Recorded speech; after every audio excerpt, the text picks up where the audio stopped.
ओम ब्रह्मानंदं परमसुखदं केवलं ज्ञानमूर्तिद्वन्द्वातीतं गगनसदृशं तत्त्वमस्यादिलक्षणम् एकं नित्यनिर्मलमचलं सर्वदिव्य साक्षिभूतं भावातीतं त्रिगुणरहितं सद्गुरुं त्वं नमामि। शान्ताकारं भुजगशयनं पद्मनाभं सुरेशं विश्वाधारं गगनसदृशं मेघवर्णं शुभाङ्गनं लक्ष्मीकान्तं कमलनयनं योगिर्ध्यानगम्यं वन्दे विष्णुभवहरणं सर्वलोकैकनाथं। गुरुर्ब्रह्मा गुरुर्विष्णु गुरुर्देवो महेश्वरा गुरुसाक्षात् परब्रह्म तस्मै श्रीगुरवे नमः। गजाननं भूतगणादिसेवितं कपिध्वजम्बोफलचारुभक्षणं उमासुतं शोकविनाशकारकं नमामि विघ्नेश्वरपादपङ्कजं। पांडुरंगा करू प्रथम पांडुरंगा करू प्रथम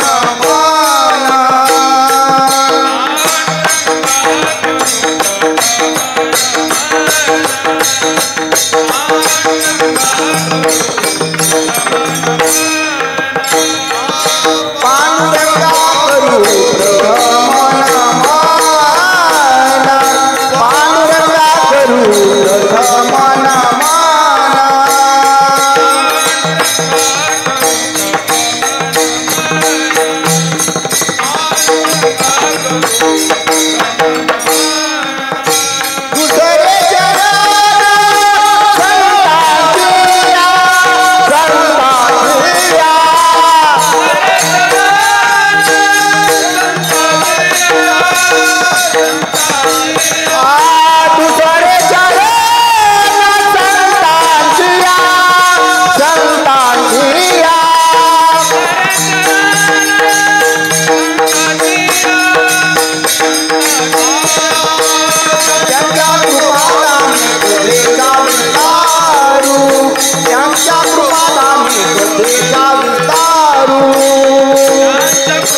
करू दुसरे चरण संतांची त्यांच्या कृपादाने कथेचा विस्तारो। बाबाजी सद्गुरु दास तुका जयांचे केली स्मरण होय सकळी विद्यांचे अधिकरण। ईची वंदू श्री चरण श्री गुरूंचे ते नमस्कारोने आता काय माझी वाणी मानेल संताशी रंजो चित्ताशी आपुलिया मस्तक हे पायावरी वारकरी संतांच्या विठ्ठला विठ्ठला विठ्ठला विठ्ठला विठ्ठला विठ्ठला विठ्ठला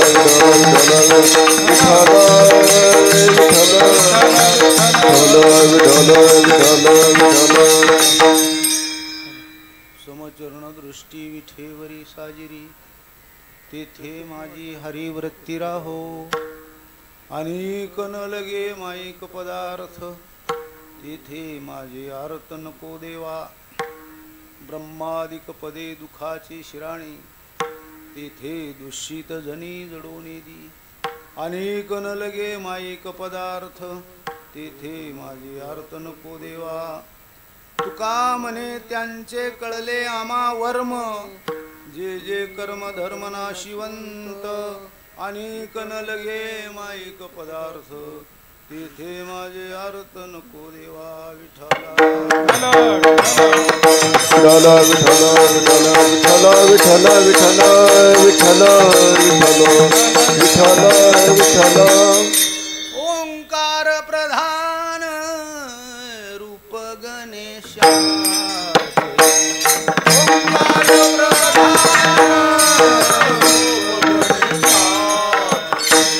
ओंकार प्रधान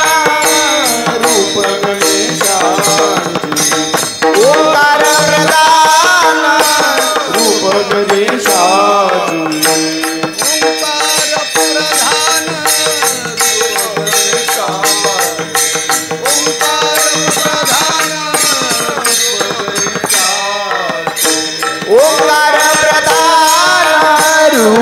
गणेशांचे ओंकार प्रधान रूप गणेशांचे देवाचे निजस्थान हे तिन्ही देवाचे निजस्थान आकार तो ब्रह्मा उकार तो विष्णू आकार तो ब्रह्मा उकार तो हे तिन्ही देवाचे जन्मदान हे तिन्ही देवाचे जन्मदान आकार तो ब्रह्मा उकार तो विष्णू आकार तो ब्रह्मा उकार तो विष्णू महेश जानिये मकार महेश जानिये मकार तो ब्रह्मा मकार तो विष्णू आकार तो ब्रह्मा उकार तो विष्णू मकार महेशो जानिएला मकार महेश जानिएला जानिएला आकार तो ब्रह्मा उकार तो विष्णू आकार तो ब्रह्मा उकार तो विष्णू ओंकार प्रदान रूप गणेशाचे हे तिन्ही देवाचे निजस्थान आकार तो ब्रह्मा उकार तो विष्णू मकार महेश जानियला ऐशे तिन्ही देव उत्पन्न जेथोनी तो हा गजानन मायबाप या ठिकाणी ही सेवेला सुरुवात करण्यापूर्वी थोडं परिहार देणे आवश्यक आहे. 28 वर्ष झाली आज कामगार गणेश मंडळाचा हा उपक्रम आहे. नाम सप्ताह सोहळा नामयज्ञ ग्रंथराज ज्ञानेश्वरी पारायण आणि या ठिकाणी अशा प्रकारचा चाललेला हा नाम सप्ताह तुम्ही आम्ही सर्वजण साक्षी आहोत. 2 तप झाली आता 3ऱ्या तपामध्ये आपण प्रवेश केलेला आहे. 3रं तप चालू आहे आणि अशा प्रकारचा हा भगवान गणरायाच्या शुभाशीर्वादानं ते पृथ्वी तलावर आलेले आहेत. भगवान परमात्मा 4 महिने निद्रिस्त असतात चातुर्मास. मग या 4 महिन्याचा जो काळ असतो तो काळ काही काळ भगवान शंकराकडे असतो, काही काळ गणेशजीकडे असतो, काही काळ स्वतः आईसाहेब त्यांच्याकडे असतो. सगळे मिळून 4 महिने हे हा मृत्यूलोकातला हा सर्व त्रैलोक्याचा कारभार ही सगळी मंडळी सांभाळतात. आज या ठिकाणी की आपल्या अतिशय अशा प्रकारचा असणारा एक योग्य मार्गाने समाजाला लावणारा हा उपक्रम आहे आणि तो उपक्रम या कामगार या सर्व मंडळींनी या ठिकाणी या गणेश मंडळाच्या या सर्व कार्यकर्त्यांनी जे होऊन गेलेले पूर्वीचे त्यांनी दूरदृष्टी ठेवून योग्य अशा प्रकारची दिशा पुढील पिढीला मिळावी. भगवान परमात्म्याचं स्वरूप काय आहे तिकडे त्यांची अध्यात्मेकडे ओढ लागावी. ज्ञान भक्ती वैराग्य यांचा उदय प्रत्येकाच्या अंतःकरणामध्ये व्हावा आणि योग्य अशा प्रकारची असणारी भक्ती मार्गाला लागावं म्हणून त्यावेळेच्या असणाऱ्या वृद्ध माणसांनी दादा साक्षीदार आहेत अशा सगळ्या मंडळींनी मार्गदर्शन करून ही मुहूर्तमेढ रोवली आणि भगवान परमात्म्याने किंवा गणरायाच्या आशीर्वादानं आजपर्यंत हे अतिशय उत्तम रीतीनं या ठिकाणी सुरू आहे. विठ्ठला आता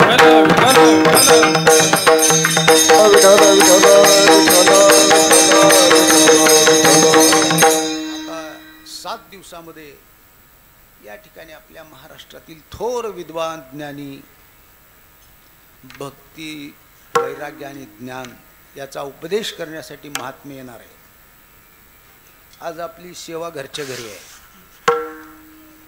आज पहिला दिवस आहे आणि पहिला दिवस म्हटलं की भगवान परमात्म्याच्या सगुण स्वरूपाचं वर्णन करावं लागतं.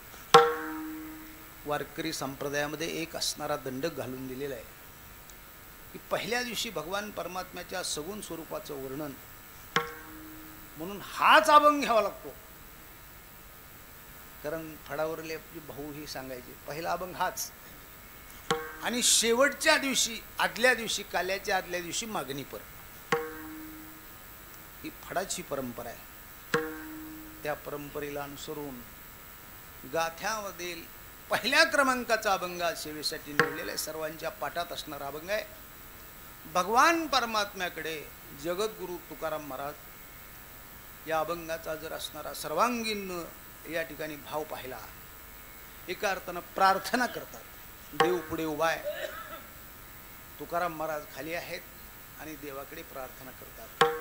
दुसरा भाव पाहिल्यानंतर आपल्या अंतकरणातलं मागणं म्हणजे अंतकरणातली इच्छा देवाजवळ प्रगट करतात. आणि तिसरा भाव पाहिल्यानंतर भगवान परमात्मा आणि तुकाराम महाराजांचा संवाद आहे. या ठिकाणी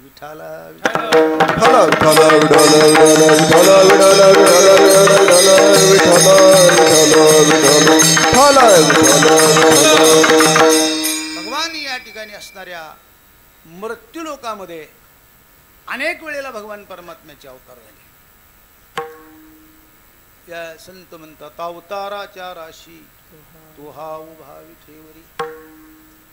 रास याचा अर्थ आहे न मोजता पडलेला ढीग, एवढे भगवंताचे अवतार आहेत. याही पेक्षा बारकाव्याने जर पाहिलं माऊलीच्या भाषेत, तुम्ही आम्ही देखील भगवंताचे अंश रूपी अवतारच आहे. ममैवंशो जीवलोके जीवभूत सनातन. भगवान म्हणतात की माझ्याशिवाय या ठिकाणी या मृत्यूलोकामध्ये संपूर्ण विश्वामध्ये या ठिकाणी असणारे मीच सर्व ओतप्रोत भरलेले आहे. या ठिकाणी भगवान स्वतः पुरावा देतात. आत्मा घालून या पोटी देवे केली मनुष्य योनी. अशा प्रकारे भगवान परमात्म्याने ही मनुष्य योनी तुम्हा आम्हाला या ठिकाणी असणारं भगवान परमात्म्याने निर्माण केलं. संपूर्ण जीव जंतू भगवान परमात्म्याचे अंश आहेत. महाराज म्हणतात चाले हे शरीर कोणाचे कोण बोलविते हरिविना कोण बोलविते हरिविना कोण बोलविते हरिविना चाले हे शरीर कोणाचे कोण बोलविते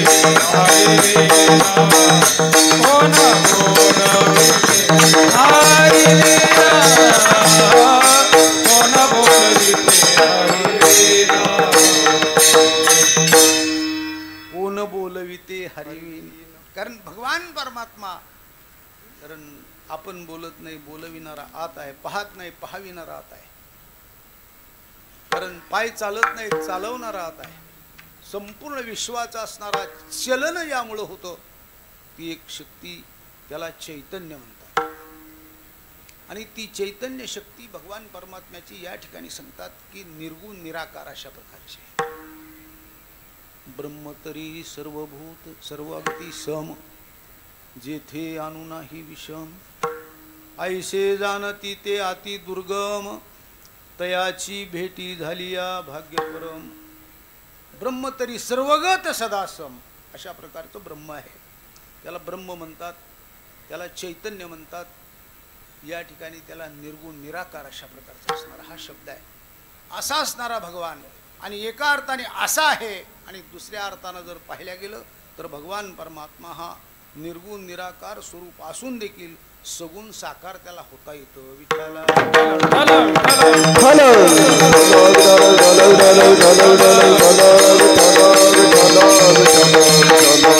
ज्या वेळेला सगुण साकार भक्त या ठिकाणी होतो. पण सगुण साकार कशासाठी होतो? फक्त भक्तासाठी. होय भक्ती केला तैसा पूर्वी जी जी इच्छा भक्तांनी करेल त्या त्याप्रमाणे भगवान परमात्माला व्हावं लागतं. तो असा हो म्हणलं की असं व्हायचं.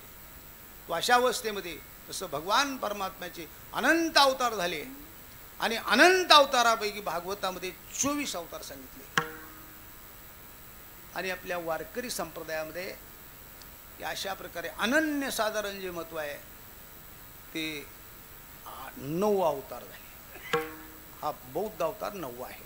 8 अवतार होऊन गेले भगवंताचे आणि 8 अवतारामध्ये भगवान परमात्म्याने या ठिकाणी प्रत्येक अवतारामध्ये देवाला आणायला जावं लागलं.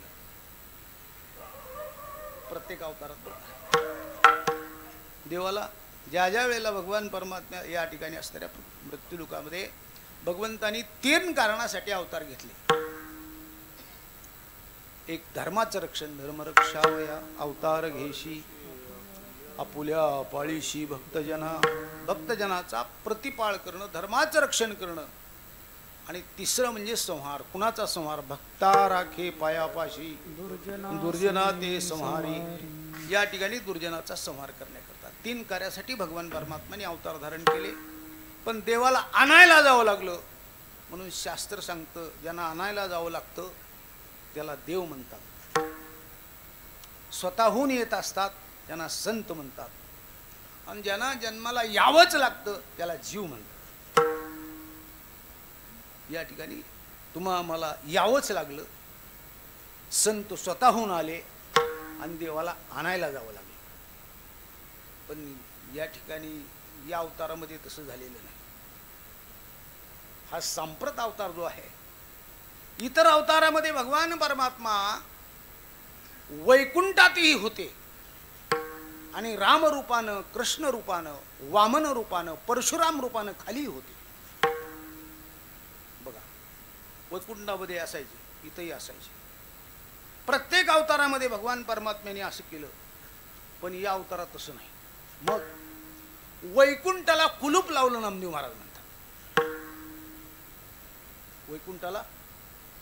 वैकुंठाच्या घराला कुलूप लावलं आणि भगवान परमात्मा सर्वांगीण या ठिकाणी हजर झाले. प्रत्यक्ष चैतन्याचा पुतळा प्रगटला, चैतन्याचा पुतळा प्रगटला पुतळा,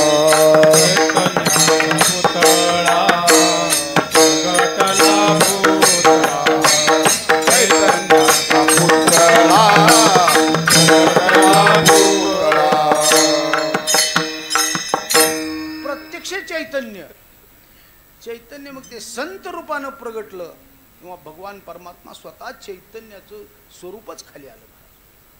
आणि भगवान ज्या वेळेला खाली आले त्यावेळेला सांगतात की वैकुंठामध्ये ज्या वेळेला भगवान परमात्मा, नामदेव महाराज पुरावा देतात त्याचा, देव खाली आल्यानंतर देव विठेवरती उभे राहिले. देवाला खाली यायला 2-3 कारण आहेत. एक पहिलं रुक्मिणी माता, दुसरी एक राधा.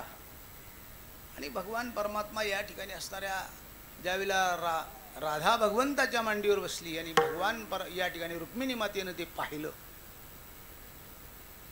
त्यावेळेला राग आला रुक्मिणी मातेला. आणि रुक्मिणी माता रागाच्या भरात दिंडोरी वनामध्ये आल्या आणि तिथं तपश्चर्याला बसल्या.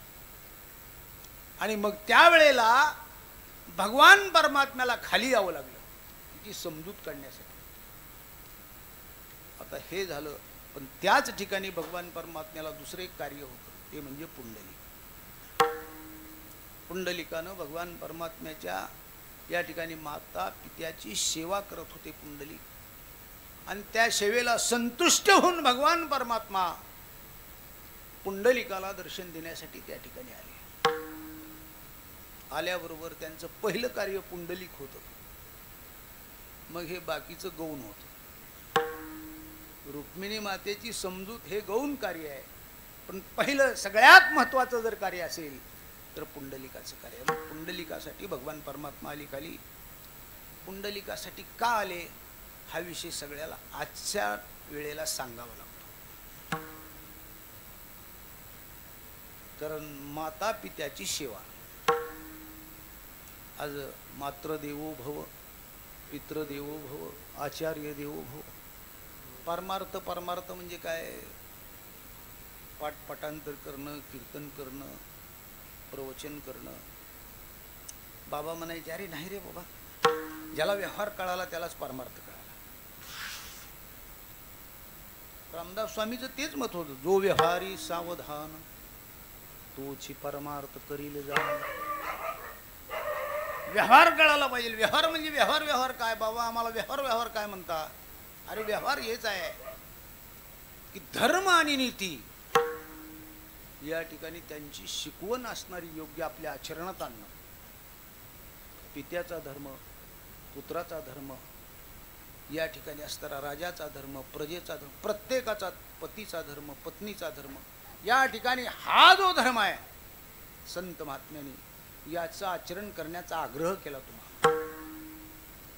आणि याच्यामध्येच भगवंताच्या प्राप्तीचं असणारं या ठिकाणी गूढ आहे.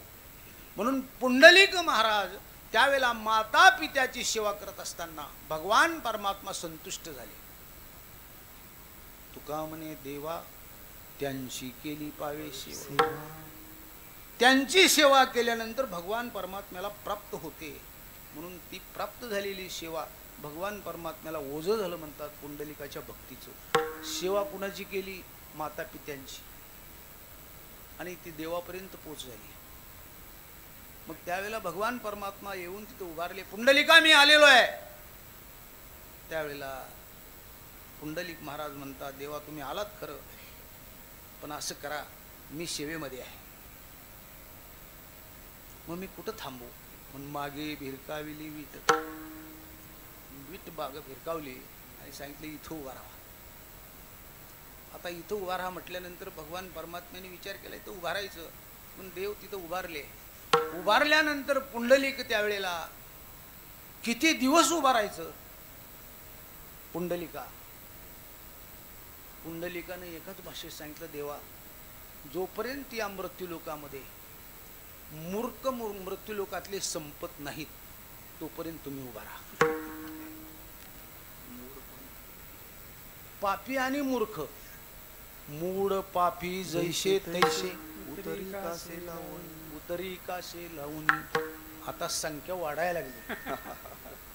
तसं देवाचं दिवस बी वाढायला लागलं. भगवान परमात्मा तिथेच उभा आहेत. अशा प्रकारचा असणारा हा या ठिकाणचा इतिहास आहे. म्हणून भगवान परमात्म्याने या ठिकाणी तिथं उभारले. उभारल्यानंतर त्यावेळेला पुंडलिकाला मी उभारून काय करू? भगवंताने विचार केला. आणि मग त्यावेळेला विचार केल्यानंतर भगवान परमात्म्याच्या लक्षात यायला लागलं, देवा इथं उभारला, तुम्ही उद्धार करा संपूर्ण या जीवांचा. अरे उद्धार कसा मी करणार? माझ्याकडे कुणी आलं तर उद्धार करणार.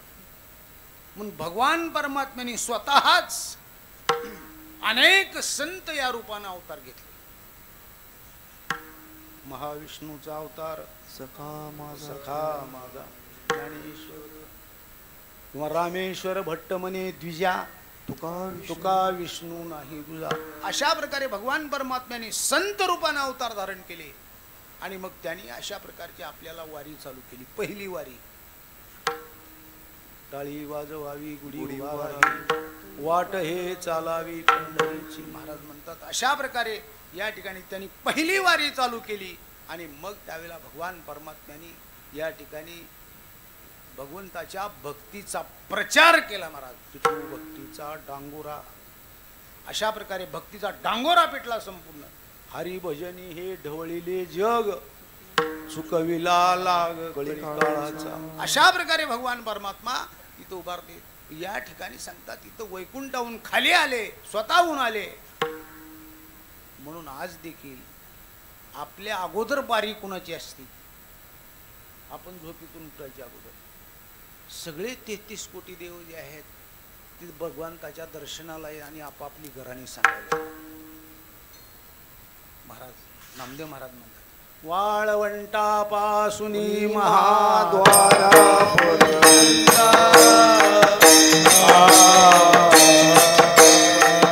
वाळवंटापासून महाद्वारापर्यंत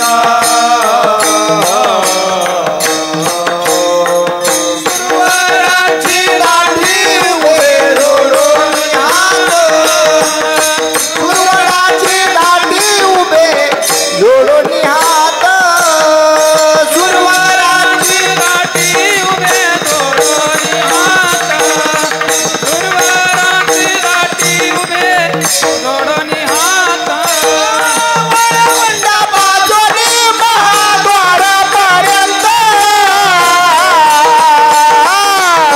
सुरवरांची दाटी उभे जोडणी हाता सुरवरांची दाटी उभे जोडणी हाता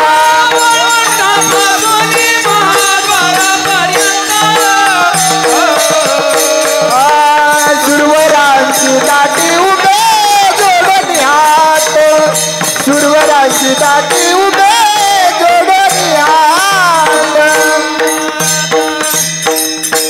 आणि अशी या ठिकाणी भगवान परमात्मा तिथे उभारले असताना महाराज म्हणतात जगद्गुरु तुकाराम महाराजांच्या 7 पिढ्यापासून विश्वंभर बाबापासून अखंड भगवान परमात्म्याची अखंड वारी माझ्या वडिलाची निराशिका दे तुझी चरण सेवा पांडुरंगा 7 पिढ्यापासून आणि वारी करत असताना ती निरपेक्ष अशा प्रकारची कुठल्याही प्रकारची अपेक्षा नाही आणि अशा अखंड पिढ्यानपिढ्या चालत आलेली वारी आणि जगद्गुरु तुकाराम महाराजांना पाहिल्याबरोबर भगवान परमात्मा खाली पाहत होतो ऋण होतो महाराजांचं ऋण होतं भगवान परमात्म्यावरती आणि ते ऋण असल्यामुळं या ठिकाणी भगवान परमात्म्याने खाली पाहिजे आणि मग त्यावेळेला विचारलं असावं तुकाराम महाराज काय तुमची इच्छा आहे. हा संवाद आहे देव बोलतात एक संवादात्मक रूपानं जर विचार केला तर देवाने विचारलं असावं महाराज काय हवंय आपल्याला. त्यावेळेला तुकाराम महाराजांनी त्याचं उत्तर अभंगाच्या पहिल्या समचरण दृष्टी विठेवरी साजेरी समचरण दृष्टी विठेवरी साजेरी समचरण दृष्टी विठेवरी साजेरी समचरण दृष्टी विठेवरी साजेरी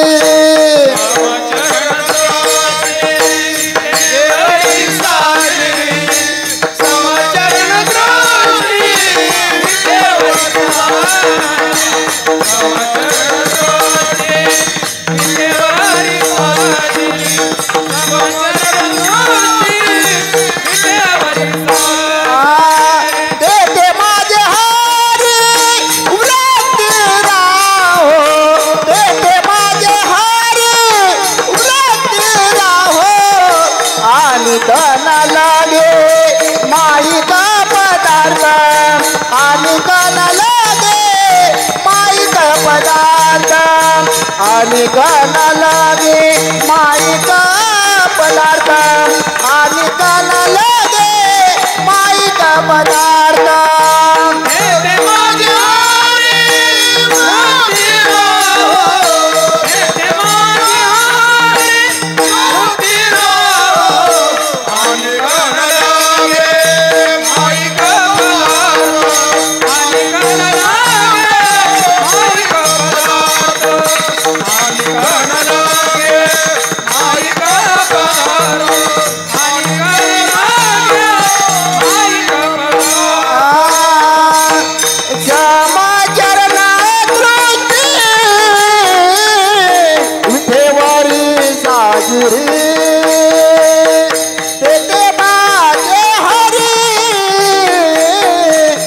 माझे हरी व्रती राहो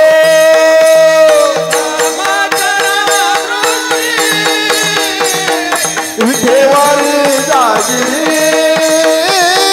तेथे माझे हरी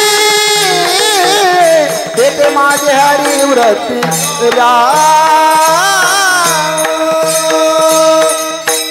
महाराज म्हणतात भगवान परमात्म्याला उद्देशून देवाला समोर देव उभा आहे.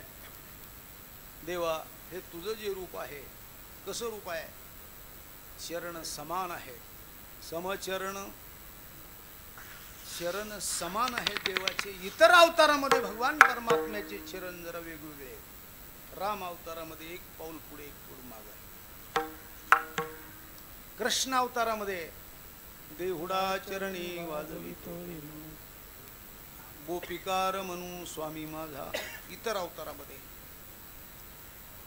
आता वामन अवताराचं पाय पाहिलं गेलं तर फारच वेगळं. इतर प्रत्येक अवताराचं असं आहे, पण या अवतारामध्ये भगवान परमात्मा हा समान दृष्टी समान आहे, समान पावलं नव्हे समचरण दृष्टी विठेवरी साजिरी या ठिकाणी असणारा समान आहे. समान या ठिकाणी महाराज म्हणतात की या अवतारामध्ये कुठल्याही प्रकारची विषमता नाही. विषमता म्हणजे भेद नाही, अभेद अवस्था आहे. अभेद अवस्था कशी आहे तर महाराजांच्या ठिकाणी असणारा शत्रू असो अथवा भक्त असो सर्वांना न्याय सारखा आहे, सर्वांना न्याय कुठल्याही प्रकार. यारे लहान थोर याती भलती नारी नार करावा विचार नलगे चिंता कोणाची यारे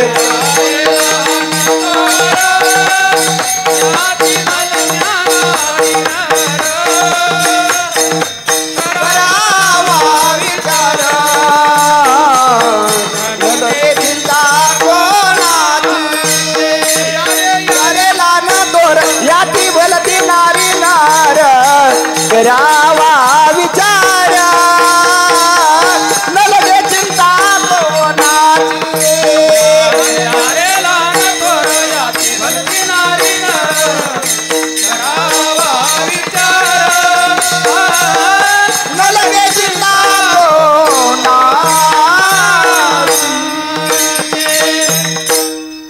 सकळाशी येथे आहे अधिकार, सर्वांना अधिकार भगवान परमात्म्याने समान महाराज कुठल्याही प्रकारची याती तुका म्हणे याती कोकातयाची भलती समान आहे.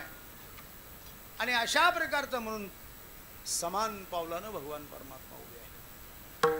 दुसरं महाराज सांगतात की दृष्टी देखील नासागरी आहे, साजिरी आहे. साजिरी म्हणजे असणारी एकदम सावध आहे.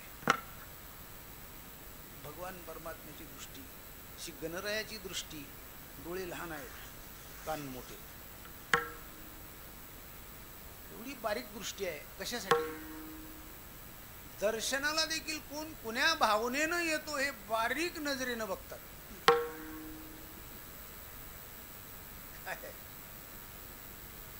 या ठिकाणी अशा प्रकारे असणारे सगळे उत्सव करणारे सगळेच आहेत, पण एक अशा प्रकारचा असणारा आगळा वेगळा उत्सव, देवाला आवडणारा उत्सव या ठिकाणी आपण करतोय. म्हणून भगवान परमात्मा हे दृष्टी नासागरी आहे. म्हणून ज्याची जशी दृष्टी असते त्या एक वेदांतामध्ये विषयाला दृष्टी सृष्टीवाद, जशी ज्याची दृष्टी तशी त्याला सृष्टी दिसते. ज्यांना कावीळ झालेला असतो त्यांना चांदणं देखील पिवळं दिसतं, चांदणं पिवळं दिसतं. चोर असेल तर गावात त्याला कोणी शाहू दिसत नाही, तो म्हणतो गावात कोण शाहू आहे. त्या ज्याची ज्याची जशी जशी दृष्टी ज्याची असते तशी तशी त्याला सृष्टी दिसत असते. पण भगवान परमात्म्याची जी दृष्टी आहे ही दृष्टी कशी आहे? साजिरी आहे. साजिरी म्हणजे कृपेनं ओत ब्रोत भरलेली, कृपा कटाक्षेने हाळलेली अशा प्रकारे. आणि कृपारूप आहे भगवान परमात्मा. अशा प्रकारचा असणारा भगवान परमात्मा हे जे रूप आहे सगुण साकार भगवंताचं, त्या रूपाच्या ठिकाणी तेथे माझी हरी वृत्ती राहो.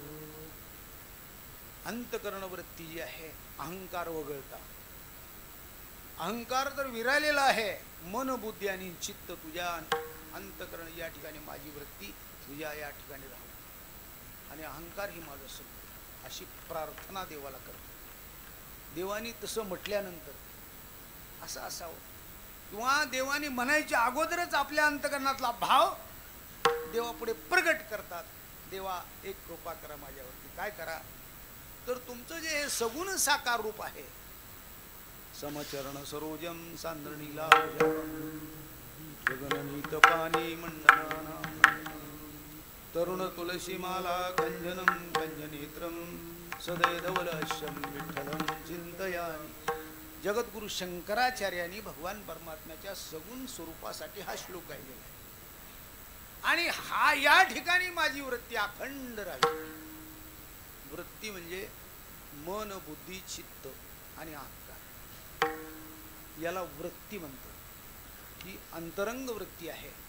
आणि ही वृत्ती भगवान परमात्म्याच्या ठिकाणी राहिल्यानंतर बाहेरचा जे देह आहे, हा बाहेरचा देह काही फक्त दृश्य आहे, दिसतो आपल्याला, पण देहाला चालवणारे हे आहे. आत मन आहे, बुद्धी आहे, चित्त आहे, अहंकार आहे. त्याच्यानंतर हे पंचविषयाचं वेगळंच भांडवल आहे. त्याच्यानंतर पंचज्ञानेंद्रिय, पंचकर्मेंद्रिय हे वेगळंच आहे. पण हे चतुष्टांतकरण ज्याला म्हणतात, या चतुष्टांतकरणामध्ये या ठिकाणी सांगतात की मन जे आहे हे सगळ्यात चंचल आहे. अर्जुनाला देखील भगवान परमात्म्यांना अर्जुनाने हाच प्रश्न विचारला, देवा काय करू, म्हणजे माझं मन स्थिर राहत नाही. पहिली गोष्ट आहे परमार्थामध्ये अगोदर या ठिकाणी असणारे आधी मनमुंडा रे मनमुंडा, मग तुम्ही ब्रह्मधुंडा. जे ते मनची मुंडले नाही ते सद्गुरु करील काय. या ठिकाणी मन या ठिकाणी महत्वाचं आहे ना परमार्थ. मग मन आहे, त्याच्यानंतर चित्त आहे, बुद्धी आहे आणि अहंकार आहे. या ठिकाणी असतं आपलं अगोदर काय होतं, अगोदर घरून निघतानाच आपल्या मनात येतं कीर्तनाला जावं. अगोदर मनात येतं, मनात आल्यानंतर मनाचा प्रस्ताव या ठिकाणी असणारा बुद्धीकडे जातो. मग बुद्धी त्याच्यावर दोन विचार करते. प्रत्येक कार्यामध्ये एका बाजूने एक विचार करते, दुसऱ्या बाजूने विचार. एका बाजूने विचार करते कीर्तनाला कोणाचं कीर्तन आहे, बुद्धीमध्ये एक विचार असा येतो, हा चला महाराज आपले इथलेच आहेत, राहू द्या. दुसरा विचार येतो, बुद्धी असा विचार करते उद्याच्याला लवकर उठायचे, आपल्याला हे कार्य करायचं. आता ते महाराज किती वेळा तरी लावणार, काय करणार, हा दुसरा विचार करतो. म्हणजे बुद्धी दोन्ही बाजूने विचार करते. आणि बुद्धीचा निश्चय ज्या वेळेला एका ठिकाणी होतो त्यावेळेला मग या ठिकाणी बुद्धी निश्चय झाल्यानंतर इंद्रियाला त्यावेळेला ती बुद्धी लगेच ऑर्डर देते, चला.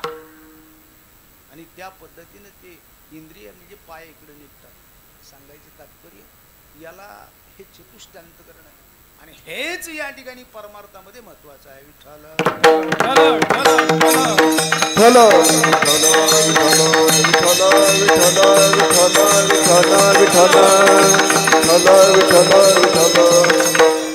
जगद्गुरु तुकाराम महाराज या ठिकाणी प्रार्थना एवढ्यासाठीच करतात, देवा तिथे माझी हरिवृत्ती राहो. वृत्ती हे मनुष्याची असणारी या ठिकाणी अंतकरण वृत्ती जी आहे, मनुष्य कुठं जरी असेल तर वृत्ती त्याच्याजवळ असेलच असं नाही. एक जण वृत्तीविषयी सांगतात. एक जण पुण्याला निघाला. पुण्याला निघाल्याबरोबर त्याचा एक जोडीदार होता शेजारी. ते म्हटलं उद्या पुण्याला जाणार आहेत ना, हो असं करा, एक अशा प्रकारचं असणारं माझं काम आहे, तेवढं काम करा. म्हणजे ठीक आहे, करतो असं म्हटल्याबरोबर त्यांनी ओळखलं की हा ग्रस्त अतिशय चंचल आहे.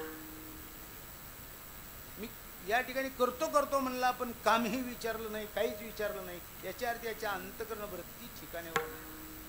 मग पुन्हा मला या विचारलं, करताल ना तेवढं काम? अहो 100% करतो. पण त्याने काय काम आहे हेही विचारलं नाही, काय निरोप आहे हेही विचारलं नाही. तेवढ्या 100% करतो, काही काळजी करू नका, गेल्या सांगतो. मग या ठिकाणी असणारे त्यावेळेला पुन्हा विचारू लागला, अरे बाबा या ठिकाणी तुम्ही कशाला काळजी करता, मी त्याला गेले सांगतो. आवर्जून सांगा. काय सांगू? आवर्जून एक सांगा की जरा पाऊस कमी पडलाय, चांगली पुण्यातून पाण्याची विहीर एसटीवर घालून पाठवून दे म्हणावं.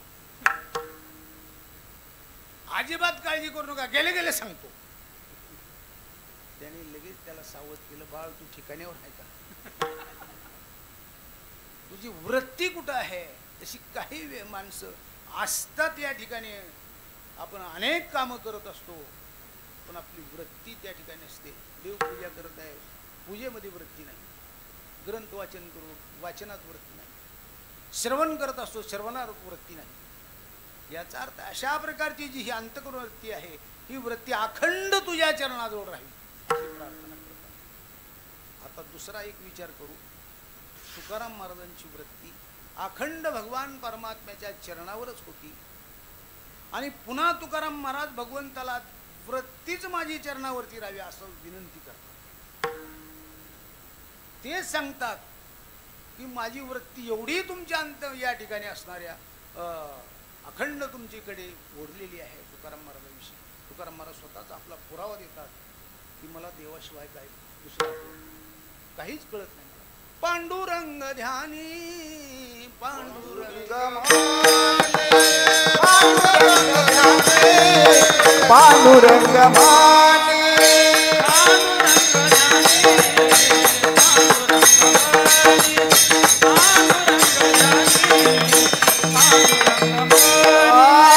पांडुरंग ध्यानी पांडुरंग माने पांडुरंग ध्यानी पांडुरंग माने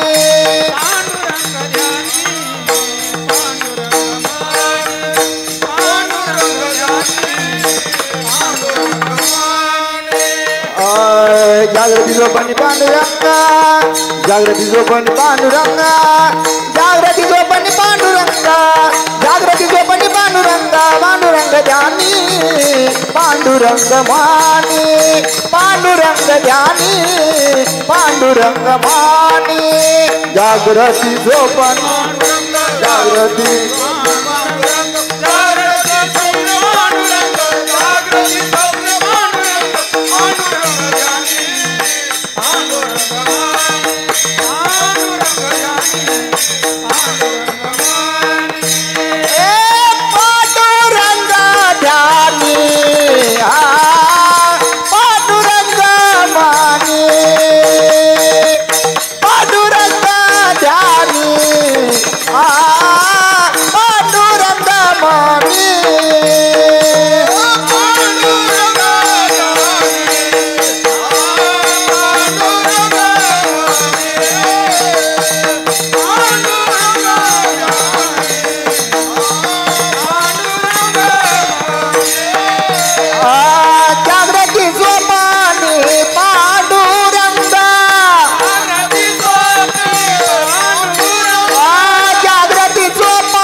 कुणासाठी करतात? मग आता पहा, महाराजांची तर वृत्ती स्वतःच पुरावा देतात की जागृती स्वप्ने पांडुरंग. किंवा महाराज म्हणतात की माझी मज झाली अनावर वाचा छंद या नामाचा घेतलासे. याही पलीकडे महाराज वृत्तीविषयी बोलताना म्हणतात, वृत्ती हे निवृत्ती झाली जनन दिशे मी माझी हरपलो आई जेठीच्या असे म्हणणारे महाराज भगवान परमात्म्याला प्रार्थना करतात की तेथे माझी हरी वृत्ती राहो. ही तुमच्या आमच्यासाठी प्रार्थना आहे. आपली जी वृत्ती बहिर्मुख झालेली आहे, आपल्यावर घ्यायचं, हे सगळं वाङ्मय आपल्यासाठी आहे, बाकी नाही कुणासाठी. महाराज जे बोलतात ते तुमचे आमचेच प्रश्न घेऊन देवापुढे बोलतात आणि हे आपल्याला कळत नाही. हे आपल्यासाठी प्रश्न आहेत हे आपल्याला कळालं पाहिजे. त्यांची जी असणारी प्रार्थना आहे ती कुणासाठी आहे? फक्त आपल्या उद्धारासाठी. की आपली जी वृत्ती अनेक ठिकाणी फाकलेली आहे ती एकाच ठिकाणी ती वृत्ती आहे. या ठिकाणी असणारा सिद्धांत असा आहे की बहिर्गोल नावाचे एक काच आहे भिंग. तो जर सूर्याकडे असा धरला आणि खाली कागद वगैरे ठेवला तर एवढी ती असणारी विखुरलेली सगळी ऊर्जा त्या भिंगातून आत जाते आणि बरोबर तो खाल्ला कागद पेट. एवढी शक्ती आहे. विज्ञानानं हे दाखवून दिले. तशी आपली जी ऊर्जा आहे किती खर्च होती महाराज. अनेक इंद्रियाच्या द्वारे मन एकीकडे आहे, बुद्धी एकीकडे आहे, चित्तामध्ये अनेक प्रकारचे असणारे चिंतन चालू आहे. पंचविषयाच्या ठिकाणी असणारे संपूर्ण असणारे पंचही विषय असणारे या ठिकाणी असणारे आपापलेले आहे. आणि अशा अवस्थेमध्ये अंतकरणाच्या ठिकाणची वृत्ती या ठिकाणी काय झालेली आहे की माणसं अलीकडे सगळ्या गोष्टीनं सुखी आहेत. मी म्हणत असतो किंवा आपल्याला जुनी माणसं होती आणि आताही आपण पूर्वीचंही बघितलेलं लहानपणी आणि आजही बघ. माणसं खाण्यापिण्यानं सुधारली, कपड्याला त्यानं सुधारली, घरादारानं सुधारली. किती सुधारणा झाली. घराच्या बाहेर निघायचं म्हणलं की चिखलातच पाय टाकायचं.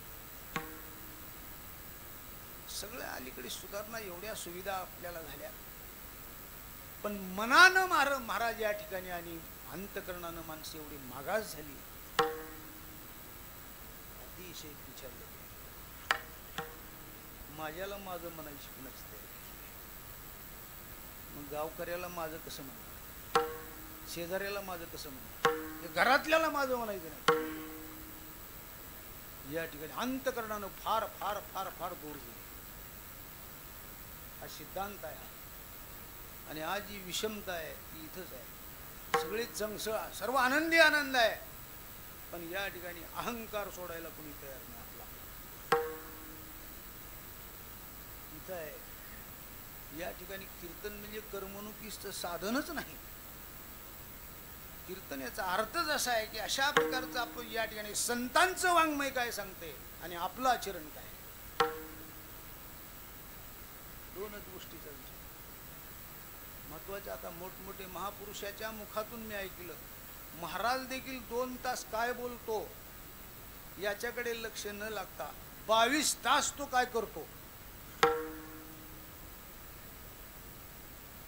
याचं शोधन झालं पाहिजे. या ठिकाणी आचाराला बाबा सांगायचे गाडीवर विचारापेक्षा काडीवर आचार श्रेष्ठ. काय करायचे गाडीवर पोथी पुराण सांगायला एक गाडीवर आचार. संत महात्मे जे आहेत भगवंताला प्रार्थना करत असताना ती प्रार्थना फक्त आपल्यासाठी आहे. ती आपली जी वृत्ती अनेक विषयाकडे थकलेली आहे ती वृत्ती भगवान परमात्म्याच्या चरणावर तेथे माझी हरी वृत्ती राहो. अखंड त्या ठिकाणी वृत्ती राहो. या ठिकाणी असणार पण वृत्ती तिथं राहत नाही. मग वृत्ती कुठं चाललेली आहे? बाहेर चाललेली आहे वृत्ती. आणि वृत्तीच्या ठिकाणी अनेक प्रकारचं असणारं महाराज सांगतात की सगळ्या असणाऱ्या ह्या बाकीच्या पदार्थाकडे वृत्ती आकर्षण. तुकाराम महाराजांना भगवान परमात्मा म्हणले असावे अरे बाबा तुमची वृत्ती तर माझ्या ठिकाणी अखंड आहे, पण या ठिकाणी या विश्वातलं तुम्हाला काय हवं आहे. त्यावेळेला तुकाराम महाराजांनी त्याचं उत्तर अभंगाच्या 2ऱ्या चरणात अनेक न लगे माई कपदार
दुसऱ्या चरणात भगवान परमात्म्याला प्रार्थना करतात, देवा मला नको आहे, काय नको आहे, अनेक न लगे माईक पदार्थ.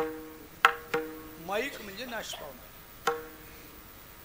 आज लक्ष्मी मातेचं आगमन आहे. आज घरात एवढी शांतता इतर दिवसाच्या मानानं आणि आजच्या दिवसाला फार मोठं महत्व आहे. आज सगळे महिला वर्ग आई साहेबाचं आगमन होणार आहे. मोठ्यानं कोणी बोलायचं नाही. अगदी शांततेत सगळा व्यवहार, रोजच्यासारखी गडबड नाही. पण आई साहेब जे आहेत ते कुणाच्या अधीन आहेत? भगवान परमात्म्याच्या.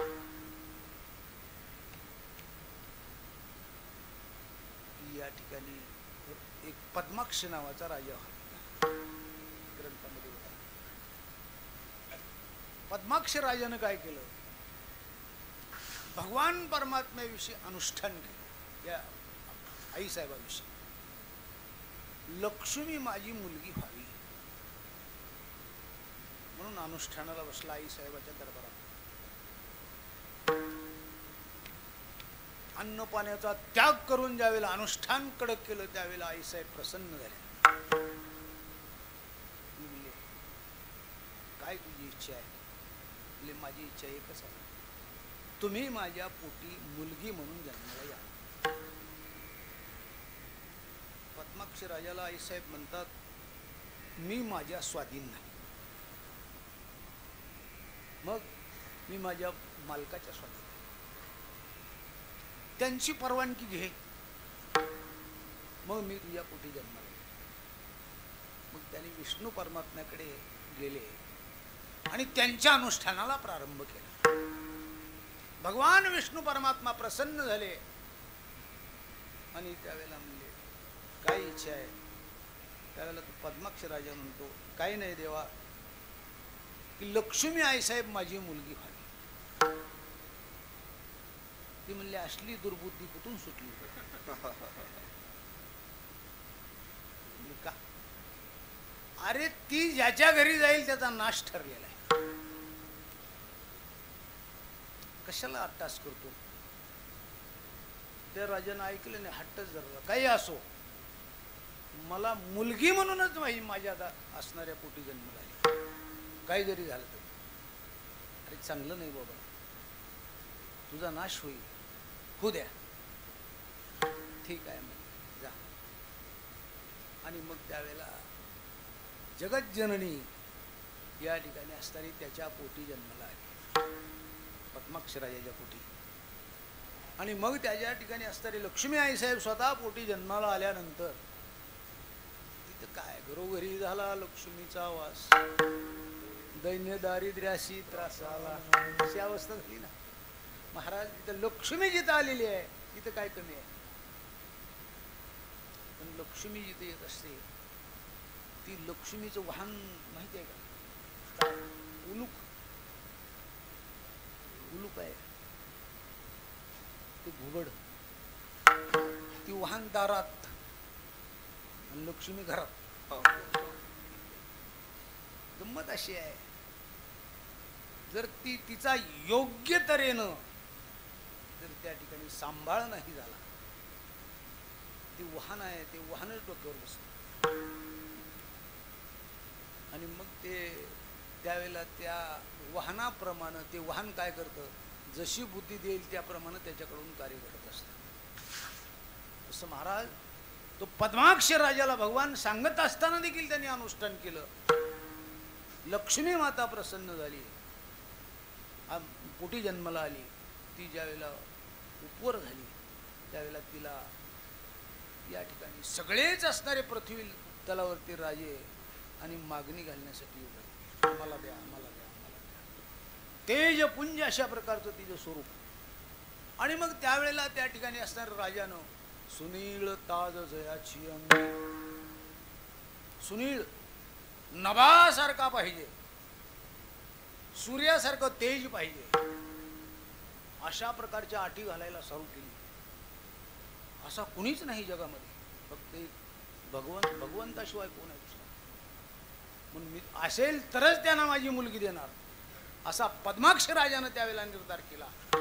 सर्व राजे एक झाले आणि पद्माक्ष राजावर स्वारी केली. स्वारी नुसती केली नाही तर राजाला त्या ठिकाणी असणारे चौकून वेढा घातला त्याच्या नगरीला, त्याच्यावर हल्ला केला. आणि राजा तर मारलाच, पण सगळ्या प्रजेचा नाश केला. आणि त्या पद्माक्षीला ज्या वेळेला घेऊन चालले त्यावेळेला पद्माक्षीनं डायरेक्ट ते यज्ञकुंडामध्ये उडी मारली. यज्ञकुंडामध्ये उडी मारल्याबरोबर ती या ठिकाणी त्या यज्ञामध्ये ती गुप्त झाली. पद्माक्ष राजाचा नाश झाला. आणि कालांतरानं ज्यावेळेला रावण विमानामध्ये बसून निघाला त्यावेळेला त्याच यज्ञकुंडातून ती बाहेर निघाली. आणि ते रावणानं पाहिलं, अशी सुंदरी आहे. आणि मग रावणानं त्यावेळेला तात्काळ ते विमान तिथंच उतरावलं. आणि मग त्यावेळेला ती लगेच त्या यज्ञकुंडामध्ये गुप्त झाली. ती यज्ञकुंड खोदायला सुरू केली आणि त्याच्यात रत्न निघालं महाराज. आणि ते रत्न त्यावेळेला रावणानं घेऊन गेला, पेटीत घातलं आणि ती पेटी घेऊन लंकेला गेला. आणि लंकेला मंदोदरीला म्हणू लागला, मंदोदरी तुझ्यासाठी अमूल्य अशा प्रकारचं रत्न आहे, काय आहे दाखवा. म्हणून ते पेटी उघडून दाखवल्याबरोबर मंदोदरी म्हणते, अरे ही पिढा कशाला आणली इथं? तिनं पद्माक्ष राजा खाल्ला, हे उचला इथून. सांगायचं तात्पर्य आहे, नुसत्या लक्ष्मीचा जर नाद केला तर महाराज म्हणतात मग कोण पाहिजे? तर तिचा वल्लभ पाहिजे. लक्ष्मी वल्लभा पद्मनाभा दिनाना, सुखवसे तुझे पायी मज ठेवी तया ठेवी. अशा प्रकारचं ही काय लक्ष्मी माता आहे, माईक जे आहे ते देती. माईक देईल तुम्हाला. हे सगळं जे माईक आहे, माईक याचा अर्थ आहे नाश पावणार. मग जे जे दिसतंय शास्त्रानं सांगितलं त्याचा नाश आहे. दिशे ते नाशे, नाशे ते पुनरुपी दिशे, हे घटिका यंत्र जैसे परब्रह्मिका. जे जे डोळ्याला दिसते त्याचा त्याचा नाश आहे. तुकाराम महाराज म्हणले ही सगळं माईक आहे. हे मला माईक नको. अनेक न लगे माईक पदार्थ. आणि त्या माईक तर नकोच नको, पण त्याच्या माईकच्या ठिकाणी माझी इच्छा देखील माझ्या ठिकाणी तयार होऊ देऊ. ते माझे अर्थ नको देवा. अर्थ म्हणजे इच्छा. इच्छाला देखील माझ्या ठिकाणी प्रवेश नसला पाहिजे. आता मला सांगा, सगळ्याची इच्छा माईकसाठी आहे कशासाठी? आता आपलंच घ्या, कशाला लांब.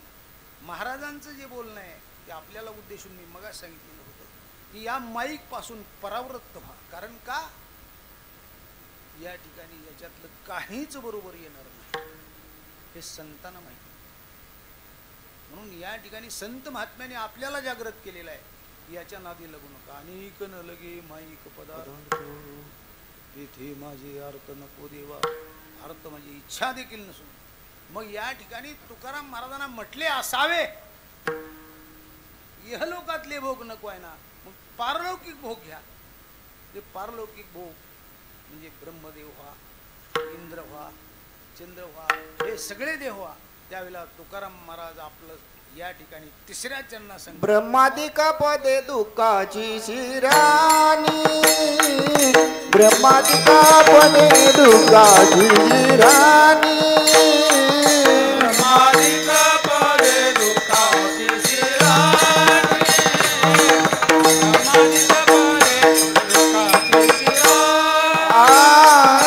ब्रह्मादिक पदे दुःखाची शिराणी, ब्रह्मादिक पदे दुःखाची शिराणी, ब्रह्मादिक पदे दुःखाची शिराणी, ब्रह्मादिक पदे दुःखाची शिराणी.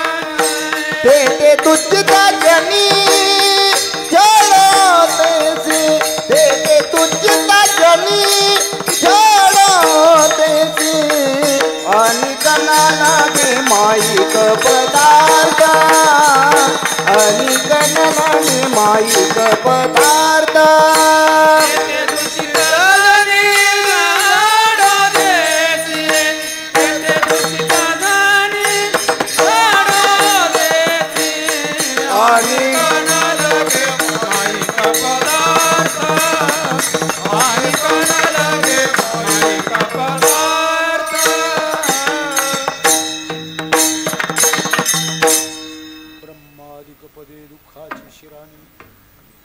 या ठिकाणी हे बाकीची जी पद आहेत महाराज म्हणतात ते काय आहेत? फक्त दुःखच आहे. बाकी काही नाही. दुसरं ही मोठमोठी जी पद आहेत ती लांबून बरी वाटतात, पण आत गेल्यानंतर सगळं दुःख आहे. महाराज ब्रह्मादिक पदे दुःखाची शिराणी. का दुःख आहे तिथं महाराज म्हणतात? याचं एकच कारण आहे, ब्रह्मदेव जरी झाला, इंद्र जरी झाला, तर त्याला पुनरावृत्ती आहे. पुण्याची पावटी सरे, सवेची इंद्रपदाची उटी उतरे, येऊ लागती माघारे मृत्यू लोका. तिथून पुन्हा परत यावंच लागतं आणि पुन्हा 84 लक्ष येऊन भोगायचं. त्याच्यासाठी मनुष्य देह एक अशा प्रकारचं असणारं साधन आहे की ज्या साधनाने पुनरावृत्ती नाही. पुन्हा जन्मायने नाही आयुष्य केले, पुन्हा जन्म मरण नाही, अशा प्रकारचं असणारं सामर्थ्य या देहामध्ये आहे. म्हणून या ठिकाणी याच्या भुरळ मला देवा घालू नका. ब्रह्मादिक पदे दुःखाची शिराणी. ब्रह्मदेव जरी झाला तरी त्याला पुनरावृत्ती आहे. इंद्रालाही पुनरावृत्ती आहे. मग काय करायची एवढी पद? आता ती पद सामान्य मिळतात का? ब्रह्मदेव व्हायचं म्हटलं तर महाराज म्हणतात की 100 जन्म ब्राह्मण कुळामध्ये जन्माला यावं लागतं. आणि ब्राह्मण कुळामध्ये जन्माला येऊन ब्राह्मणाची जी षटकर्म आहेत यथा सांग 100 जन्मापर्यंत केली पाहिजे. मग 100व्या जन्म तो ब्रह्मदेव होतो. इंद्र जर व्हायचं असेल तर 100 अश्वमेध यज्ञ करायला लागतात. आता 100 अश्वमेध करायचं यज्ञ हे शक्य नाही. 100 ब्राह्मण 100 वेळा पुन्हा ब्राह्मण कुळामध्ये जन्माला येणं हेही आपल्या हातात नाही. मग एवढी अवघड पद तुकाराम महाराजांना कुठली साधना न करता डायरेक्ट भगवान परमात्मा द्यायला तयार. तरी महाराज म्हणतात नको आहे. ते दूषित जनी जडून माझ्या चित्तात देखील तिथल्या पदाचा मोह तयार होऊ देऊ नको देवा. कारण का आहे तर त्या पदाचा देखील नाश ठरलेला आहे. ती पद देखील असणारी काय आहेत ती दुःखाची शिराणी ते दूषित जनी जडोनेदी. कारण ज्या ठिकाणी ज्या पदामध्ये नाश ठरलेला आहे तिथं पुन्हा पुन्हा काय म्हणून महाराजांचा या ठिकाणी अशा प्रकारचे असणारे शब्द म्हणून अनेक न लगे माईक पदार्थ तेथे माझे अर्थ नको देवा विठोबा तुमाई